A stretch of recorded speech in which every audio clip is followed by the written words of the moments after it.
Қайырлы күн баршаңызға, сіздерге силикон форманың жасалу жолын үйрететін боламын. Ең алдыменен бізге мынандай материалдар керек болады. Осындай банбанерки, бұны білесіздер, қазір тойға барсаңыздар, банбанерки ретінде тойбастарға беріп жүр.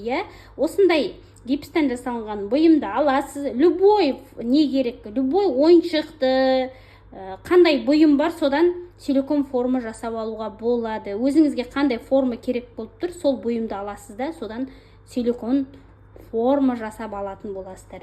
Енді мен сіздерге қазір трендта болып жатырған осындай форманың жасалу жолын көрсетемін. Қазір осыны жасап, формасын өзіңіз дайындап аласыздар. Бізге міне гипстен жасалынған домбыра керек болады, картондар керек, және ыстық клей керек. Ең алдыменен осылай міне домбыраны осылай қойып бастырып аласыздар. Содан кейін 1 сантиметрдей артық қалдырып кесіп аласыздар. Көрдіңіздер ме? Артық. Сосын бізге бұлай ұзыннан картон керек болады. Бұны біздер клейдің көмегімен айналдырып жапсырып шығамыз. Осылай ыстық клеймен жапсырып шығамыз. Түгел айналдырып жапсырып шығамыз. Мінекей картонымызды жапсырдық. Енді осы бұйымымызды клей жағамыз мұқият.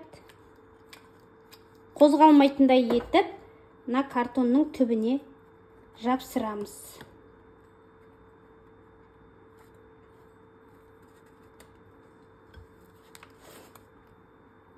Мінекей жапсырып тастадық. Енді бұған біздер смазка жағып қоямыз. Қазір ішіне силикон құятын боламыз. Бұл смазканы не үшін жағамыз? Силиконымыз оңай алынсын деп жағамыз. Енді силиконымызды дайындаймыз. Ең алдыменен осындай ақ силиконымызды ыдысқа өлшеп құямыз. Бізге керекті мөлшерде өлшеп аламыз. Енді отвердителімізді құямыз. Мінекей отвердителімізді қостық. Енді жақсылап араластырамыз. Асты үстіне шығарып, жақсылап араластырамыз.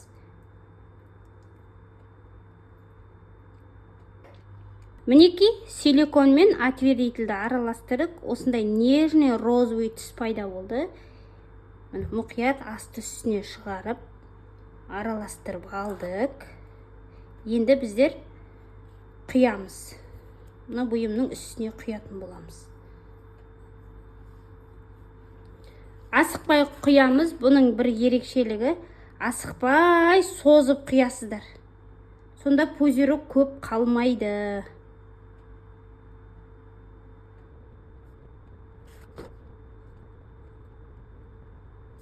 Силиконымызды құйып тастадық. Енді мынандай пузыректар қалады. Соны жару үшін осындай зубочисткімен, палочкамен осылай кішкене қозғап жібересіздер. Сонда пузырегі жарылады. Енді бұл силикон формамыз 12 сағат бойы қатады. 12 сағаттан кейін босататын боламыз. Сол кезде сіздермен қайтадан 12 сағат өтті. Домбыраның силиконы қатты. Енді мынаны жылтамыз.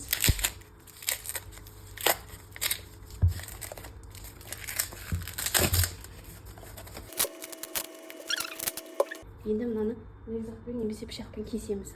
Артық жерлерді.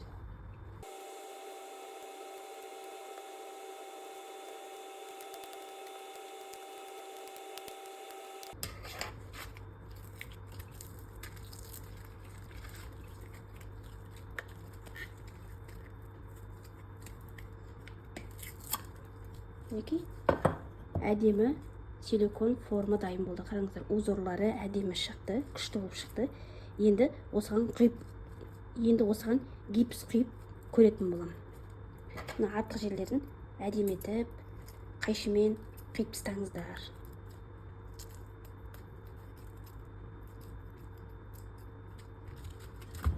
Қыздар, сіздер міндетті түрде ескеру керек нәрсе, мына картонды жасайсыздар ғой форма етіп, сонда бет жағына скотч жапсыруды ұмытпаңыздар. Міне жанына да жапсырдым. Бұл не үшін керек? Біздің мына ішіне салған бұйымымыз силикон құямыз ғой, содан кейін қатқаннан кейін алу үшін, оңай алыну үшін.